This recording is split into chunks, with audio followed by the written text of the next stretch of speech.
Hello everyone. तो जैसा कि पार्ट 1 में हम लोगों ने देखा था कि युहा और वूफेंग के बीच फाइट हो रही होती है। अब हम वूफेंग को देखते हैं जो इतनी ज्यादा गुस्से में आ गई थी कि वो युहा से कहती है अब तो मैं तुम्हें मार ही डालूंगी। वो अपनी first soul scale dragon fire को यूज करती है। वो तेजी से युहा पर अटैक करती है। वूफेंग बहुत ज्यादा सीरियस हो गई थी। वो एक पावरफुल अटैक का यूज करके ही युहा को जल्दी से हराना चाहती है। वो लगातार युहा पर हमला करती है। युहा बड़ी मुश्किल से ही उससे बच पा रहा था। अब इससे भी वूफेंग खुश नहीं थी और वो अपनी second soul scale dragon rage को यूज करती है। ये वूफेंग का स्ट्रॉन्गेस्ट अटैक है। अब वूफेंग का ड्रैगन युहा पर बहुत पावरफुल अटैक्स करता है। युहा जैसे तैसे उसकी फायर से तो बच जाता है, लेकिन उस ड्रैगन की टेल उसको हिट करती है और वो दूर जाकर गिरता है। अब जैसे ही वो खड़ा होता है वूफेंग उस पर एक जबरदस्त किक करती है और इतना ही नहीं, वो उसे लगातार मारते जाती है। वो युहा से कहती है कि हो युहा, जब तक तुम इस क्लास में रहोगे मैं इसी तरह रोज तुम्हें टारगेट करती रहूंगी, जब तक तुम श्रेक एकेडमी को छोड़कर चले नहीं जाते। युहा उससे बचने के लिए अपनी सोलशिक स्किल को यूज करता है, जिससे वो सिर्फ थोड़ी देर के लिए डिस्ट्रैक्ट हो जाती है।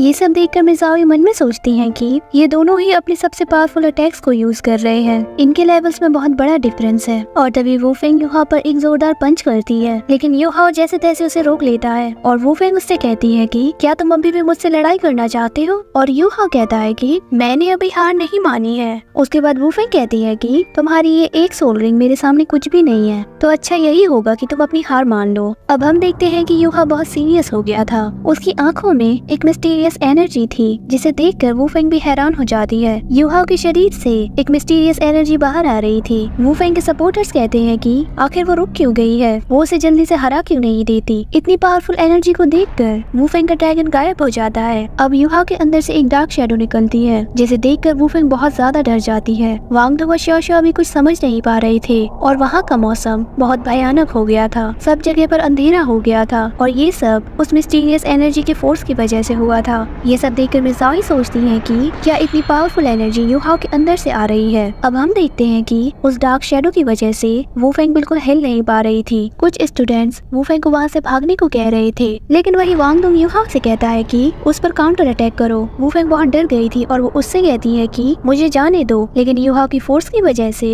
उसके पैर वहीं पर जम गए थे। उसके बाद युहा बड़े ही शानदार तरीके से अपनी सोल शॉक स्किल को यूज करता है और उसका ये अटैक इतना ज्यादा पावरफुल था, उसके एक ही हिट से वूफेंग ढेर हो जाती है। उसकी आंखें बिल्कुल सफेद हो जाती हैं और उसके मुंह से खून भी निकल आता है। वूफेंग बेहोश होकर जमीन पर गिर जाती है। सब लोग कंफ्यूज हो गए थे कि आखिर यहाँ पर हुआ क्या। तभी वो डार्क एनर्जी वहाँ से चली जाती है और सब कुछ पहले जैसे नॉर्मल हो जाता है। वूफेंग को बेहोश देखकर सब लोग कहते हैं कि आखिर ये कैसे हो सकता है। अब युहा भी नॉर्मल हो गया था और वो मन में सोचता है कि आखिर अभी अभी मेरे साथ क्या हुआ। और वो तियानमिंग से पूछता है कि क्या तुमने कुछ किया, लेकिन तियानमिंग कहता है कि मैंने ऐसा कुछ भी नहीं किया। तभी हम युहा की सोल सी में एक डार्क फिगर को देखते हैं। अब क्योंकि युहा बहुत ज्यादा इंजर्ड हो गया था तो वो बेहोश होकर जमीन पर गिरने वाला था, लेकिन वांगडोंग सही टाइम पर आ जाता है और वो युहा को पकड़ लेता है। उसके बाद सीन शिफ्ट हो जाता है और हम युहा को उसके रूम में देखते हैं, लेकिन पता नहीं क्यों युहा के साथ कुछ अजीब अजीब सी चीजें हो रही थी। ये सब चीजें युहा को परेशान कर रही थी। अब थोड़ी देर बाद युहा की आंख खुलती है और वो अपने सोल सी में होता है और वहाँ पर वो तियानमिंग को देखता है, जो कि उस डार्क फिगर से बात कर रहा था। तियानमिंग उससे पूछता है कि तुम आखिर हो कौन, क्या तुम मेरी टेरिटरी के लिए मुझसे कम्पीट करना चाहते हो। अब वो डार्क फिगर जवाब देते हुए कहता है कि मैं भला तुम्हारे साथ ऐसा क्यों करूँगा, जबकि तुम बस एक छोटे से वॉर्म हो।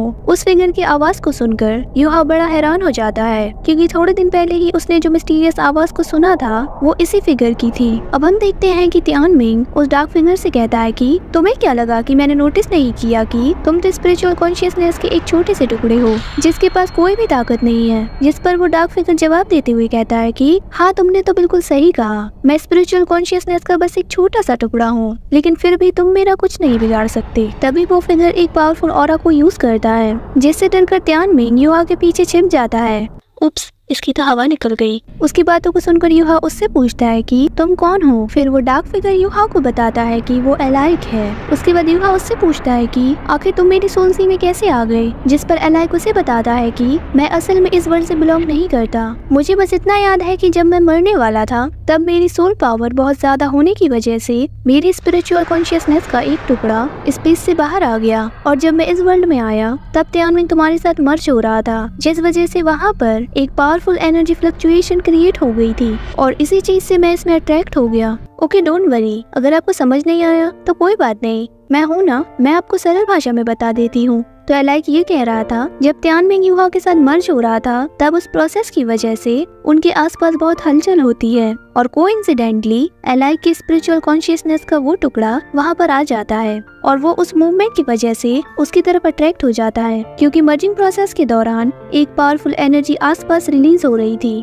तो एलाइक की बातें सुनकर युहा उससे पूछता है कि तुम यहाँ पर क्यों रह रहे हो, जिस पर एलाइक उससे कहता है कि तुम चिंता मत करो, मैं तुम्हारे लिए कोई बुरे इरादे नहीं रखता और वैसे भी मैं अभी बहुत कमजोर हूँ, जिस वजह से मुझे मेरी स्पिरिचुअल कॉन्शियसनेस और मेमोरी को रिकवर करने में टाइम लगेगा। वो आगे कहता है कि तुम्हारे दिल में जो नफरत है मैं उसे फील कर सकता हूँ और ये फीलिंग मुझे कुछ जानी पहचानी सी लगती है, जिस वजह से मैं अपनी नींद से जाग गया। हालांकि अभी मैं इसके बारे में ज्यादा कुछ याद नहीं कर पा रहा हूँ, लेकिन फिलहाल मैं बस इतना ही कहूँगा कि नफरत तुम्हें अंधा बना देगी। इतना कहकर एलाइक फिर से अपनी एनर्जी वाले फॉर्म में आ जाता है, जिस पर त्यानमिंग बहुत गुस्सा हो जाता है और वो उससे कहता है कि इसकी हिम्मत कैसे हुई मुझे इग्नोर करने की। फिर वो बच्चों की तरह उससे फाइट करने लगता है। बहुत कोशिशें करने के बाद भी वो उसका कुछ नहीं बिगाड़ पाता। ये देखकर युहा त्यानमिंग से कहता है कि शांत हो जाओ त्यानमिंग, मुझे नहीं लगता कि वो हमें नुकसान पहुंचाएगा। जिस पर त्यानमिंग अपने आप को संभालते हुए कहता है कि तुम जल्दी से अपनी स्ट्रेंथ को बढ़ा लो, क्योंकि एलाइक की स्पिरिचुअल कॉन्शियसनेस बहुत हाई लेवल की है। वो अभी तुम्हें नुकसान नहीं पहुंचा सकता क्योंकि वो तुम्हारी सोल सी में है, लेकिन क्या पता ये फ्यूचर में तुम्हारा दुश्मन बन जाए। वो आगे कहता है कि एक बार तुम्हारी सोल पावर उसके जितनी हो जाए तो तुम उसे आसानी से यहाँ से निकाल सकते हो। अब युहा त्यानमिंग से पूछता है कि मुझे उसके लेवल तक पहुँचने के लिए कब तक कल्टीवेशन करना होगा, जिस पर त्यानमिंग उसे बताता है कि अगर मैं अपनी पूरी स्ट्रेंथ के साथ तुम्हें कल्टीवेशन में हेल्प करूं तो भी तुम्हें लगभग 3000 साल लगेंगे। लेकिन तभी त्यानमिंग युहा से कहता है कि